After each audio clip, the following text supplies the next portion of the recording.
Vamos lá.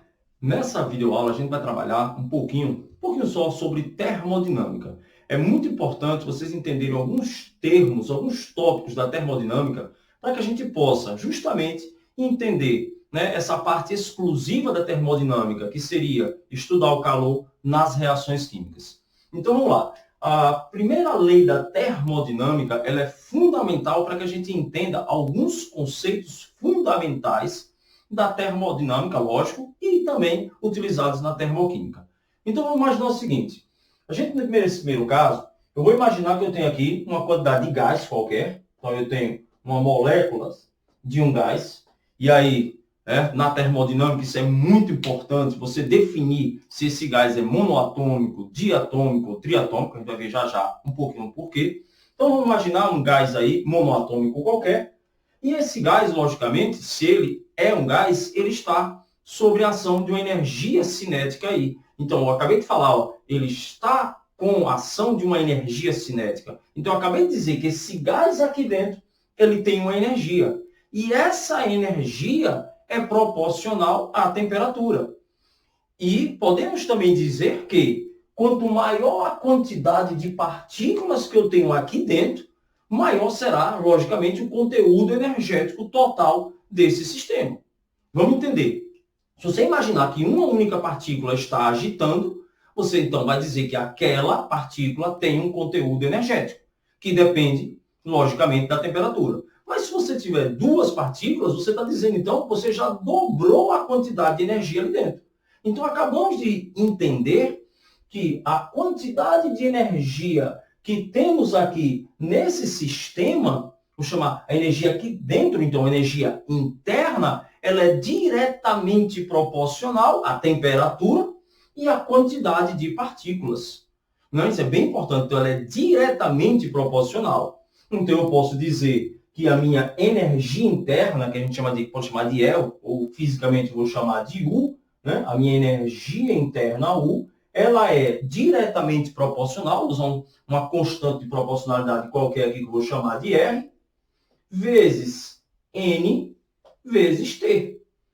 Né? Essa é uma relação, não estou aqui preocupado com os valores, mas se você quiser apenas ter um entendimento dessa aula de termodinâmica, a gente pode dizer o quê? Que a quantidade de energia ela é diretamente proporcional ao número de mols e à temperatura sobre 2.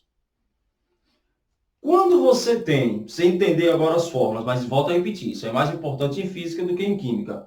Quando você tem uma única, um átomo, né, uma molécula monoatômica, digamos, um gás nobre, essa molécula ela pode se orientar em 3 dimensões. Então, ela pode gerar um movimento no eixo X, no eixo Y e no eixo Z. Então, como ela é orientada em 3 dimensões, então você vai dizer que a energia interna seria, então, 3 vezes RNT sobre 2. Ou, como vocês decoram, 3 meios de nRT. Bom, mas o objetivo da minha aula aqui não é falar de termodinâmica. É entender como essa termodinâmica a gente vai usar na termoquímica. E aí, bora lá. Se eu chegar aqui agora e fornecer uma quantidade de calor Q.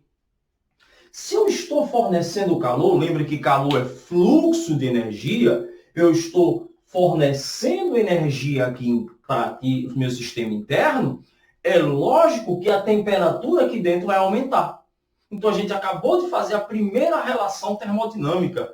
Quanto maior a quantidade de calor que eu estou fornecendo ao meu sistema, a maior será a minha energia interna. Então, a gente acabou de ver que o calor ele é transferido, né, para essas partículas vão se agitando, agitação, temperatura, aumentando a minha energia interna.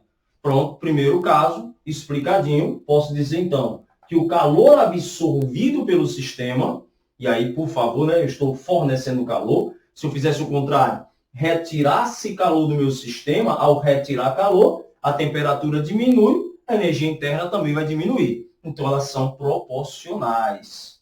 Tranquilo? Vamos no segundo caso. No segundo caso, eu quero fazer uma transformação isobárica, a pressão constante. Então, eu estou afirmando que nesse meu segundo caso, eu tenho uma transformação isobárica. E se minha transformação é isobárica e eu, de novo, forneço calor aqui, o que é que vai acontecer? Ao fornecer calor, essas partículas vão, obviamente, se agitar, e ao se agitar, ela vai exercer uma força nesse pistão. Ela vai exercer uma força, e essa força, né, gerada internamente dentro do meu sistema vai fazer com que esse êmbolo ele suba. Ora, e a gente já aprendeu que, né, na aula anterior, na videoaula anterior, que uma força que gera uma ação, né, uma energia que gera uma força, que gera uma ação, um movimento, um deslocamento, a gente dá o nome disso de trabalho. Então, eu posso dizer que, ao absorver calor, as partículas vão aumentar a sua energia, produzindo uma expansão, ou seja, realizando o que a gente chamou aqui de trabalho, né? Sem muita frescura, você tem aqui um determinado volume, que eu vou chamar de V, aqui eu vou ter um volume que eu vou chamar de V2. Então, você teve, logicamente, uma variação de volume. E se você teve variação de volume, você teve automaticamente um trabalho realizado, né, sobre o meio. E aí vem uma questão de convenção, não vou discutir isso aqui. Convenciona-se a nível de ensino médio que quando você realiza um trabalho sobre o meio, o trabalho é positivo. Ou seja, eu forneci calor, bem tranquilo. Ao fornecer calor a uma transformação a pressão constante, esse êmbolo tende a subir. Por que ele vai subir? Porque a energia aumentou ali dentro. As partículas, ao aumentarem a agitação, elas vão empurrar esse êmbolo para cima. Empurrando, haverá variação de volume. Chamar aqui de V1, né? E aqui de V2, então você vai ter uma variação de volume. Essa variação de volume vou chamar, logicamente, de trabalho. Então, podemos chegar à segunda conclusão. Se eu aumento o meu calor, né, se eu forneço calor ao meu sistema, esse sistema tende a sofrer uma expansão. Então, eu posso dizer, quanto maior o calor absorvido pelo sistema, maior será meu trabalho realizado. Então, percebam que o calor ele pode realizar duas situações. Quando fornecemos um calor a um determinado sistema, as partículas podem, de maneira, né, aleatória, aumentar essa agitação, aumentando o conteúdo energético. A gente vai chamar, digamos assim, né, aspas, eu vou chamar a energia aqui interna de uma energia cinética. Já, se você aumenta o calor e você faz com que essa energia ela promova uma variação de volume, ou seja, a pressão constante, aí vai chamar de energia potencial, né? Você vai empurrar esse êmbolo. Então, o calor fornecido em determinado sistema, ele pode ser transferido de duas maneiras. Ele pode ser transferido de tal maneira a aumentar a minha energia útil e também realizar trabalho. Então, eu posso dizer que a quantidade de calor vai ser justamente ΔU, ou seja, a variação de energia interna, mais o trabalho realizado, né, do sistema em cima do meio. Se você quiser, você ainda pode, né, desmembrar, lembrar que trabalho vai ser pressão vezes variação de volume. Então, eu posso dizer também que a quantidade de calor é justamente a variação de energia interna mais a pressão vezes a variação de volume. Tá aqui, essas duas fórmulas é que caracterizam a primeira lei da termodinâmica, que diz que a energia ela é transformada, mas ela é constante, e que essa energia que eu absorvo de um meio, né, absorvo do meio, estou absorvendo a energia do meio, o meio está diminuindo, eu estou ganhando, essa energia é capaz de aumentar minha energia interna e também é capaz de realizar o trabalho. Então, eu posso dizer que Q vai ser ΔU, vamos fazer completo, mais o trabalho, ou eu posso dizer que o calor é ΔU mais o PDV.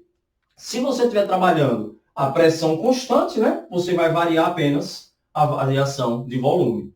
Então, eu posso dizer que o calor vai ser dado pela variação de energia interna, mais, logicamente, a variação de volume, já que a pressão é constante. Aonde entra a minha termoquímica nessa história? Ela entra num conceito fundamental, que é o meu conceito de entalpia. E o que é justamente a entalpia, que a gente simboliza pela letra H, né? Alguns curiosos acreditam que foi dado essa letra H para a entalpia em homenagem ao maior estudioso sobre termodinâmicas e estudos termoquímicos, que foi Hess. Vocês conhecem a tal da lei de Hess, né? Então, Hess foi um dos grandes estudiosos. Então, alguns acreditam, né, isso aí é só história, que a letra H foi em homenagem a ele. Mas o que vem a ser entalpia? Entalpia, ó para cá, é a quantidade de calor envolvido, ou seja, absorvido ou liberado. Então, envolvido a uma pressão constante. Olha, e o que foi que a gente acabou de estudar na primeira lei da termodinâmica? Que o calor pode ser dado pela variação de energia interna mais o trabalho. Então, automaticamente, se a entalpia é a quantidade de calor envolvida a pressão constante e o calor é somatório de energia interna, a pressão constante pela variação de volume, então, automaticamente, existem, lógico, deduções que eu poderia fazer aqui. Se vocês quiserem brincar em casa, só é você botar aqui, ó, a variação, o final, o inicial, e aqui, lembre que P é constante, V2 menos V1. Posso fazer uma videoaula outro dia, mas aí não seria uma aula para vestibular, seria para quem gosta da parte de termodinâmica.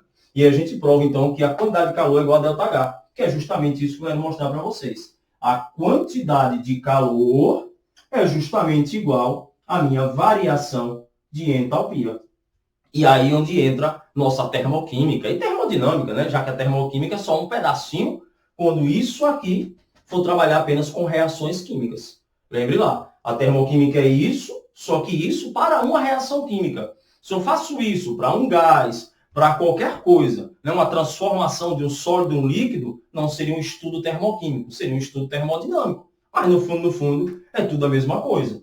Então, nós chegamos à conclusão que a quantidade de calor é minha variação de entalpia e, portanto, chegamos à conclusão que, se o calor for positivo, eu estou absorvendo calor. Então, meu ΔH também será positivo e meu processo a gente vai chamar de endotérmico. Eu absorvo esse calor.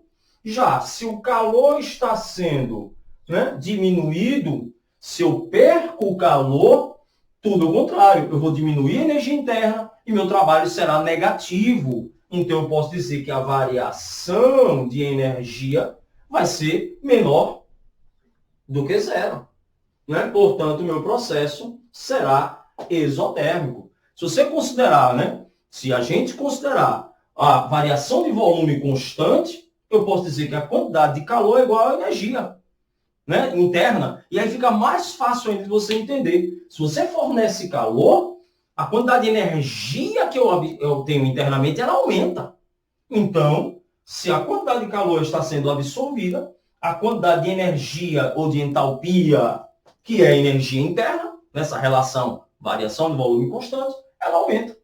Né? Lógico. Já se eu tiro o calor do meu sistema, né, se eu tiro o calor do meu sistema, a quantidade de energia diminui, então a variação de entalpia vai ser menor do que zero e minha reação será exotérmica. Então, na verdade, eu quis aqui unir um pouquinho de termodinâmica para que a gente possa ter um conceito bom e juntar essa termodinâmica para o que a gente vai estudar na química, que é somente a entalpia. E o que era entalpia? É o calor envolvido a pressão constante. E aí, como é que eu vou calcular esse calor? Bom, Termodinamicamente, energia interna mais o trabalho. Termoquimicamente, apenas calculando pela sua variação, pela entalpia final e entalpia inicial, ou seja, por essa variação de energia, ou seja, o calor. Ok? Então, foi só um parêntese, né, para esse estudo termoquímico, para poder a gente ter um pouquinho mais de noção do que é a grandeza entalpia, para que tenhamos a noção do que é uma grandeza, certo? Energia interna, trabalho já é mais conhecido, certo? Beleza? Então, espero que vocês tenham entendido. Espero que essa curiosidade aqui desse 3 aqui seja a questão da tridimensionalidade. Se você quiser colocar uma molécula diatômica, aí você vai ter que jogar, certo? Mais 2 aqui, certo? 2. Por que 2? Porque você passa a ter 2 movimentos de rotação. Você tem agora 2 estruturas, 2 partículas. Aí você vai ter tudo a mesma coisa. E aí você vai encontrar os 5 meios. São deduções. Eu, na verdade, não me preocupo nessa aula com essa parte termodinâmica. Se vocês, né, aí gostarem bastante, aí me avisem, né, marca aí de alguma coisa que a gente pode fazer umas aulas provando como é que chegam essas novas constantes. Certo? Bom, essa foi nossa videoaula 2, né, da termoquímica, que foi um pouquinho sobre termodinâmica. Ok, pessoal? Grande abraço e até as próximas aulas aí.